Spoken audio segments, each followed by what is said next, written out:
Baiklah, sekarang saya berada di betul-betul di booth iaitu June Bridal. Okey, June Bridal merupakan salah satu booth yang terlibat untuk program MEFA, Malaysian Wedding Festival. Okey, sekarang saya bersama dengan seorang daripada warga kerja June Bridal iaitu Cik Jun.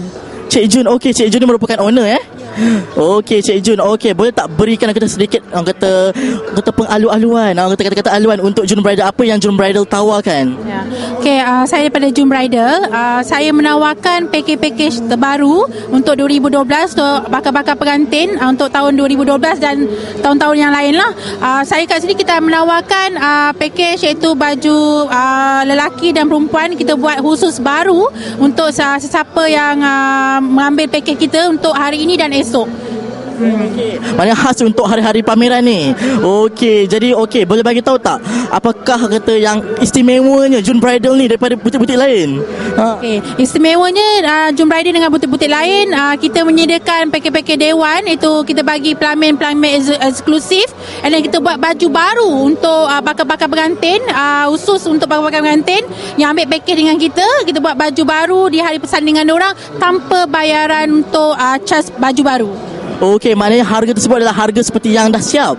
Okey, amat-amat menarik. Okey, pengunjung di luar sana, jangan lupa nama June Bridal ni kena masuk dalam salah satu list anda. Okey, sebagai kata usahawan, sebagai usahawan yang terlibat dalam program MEFA, okey, apakah pandangan Cik June sendiri tentang program seperti ini?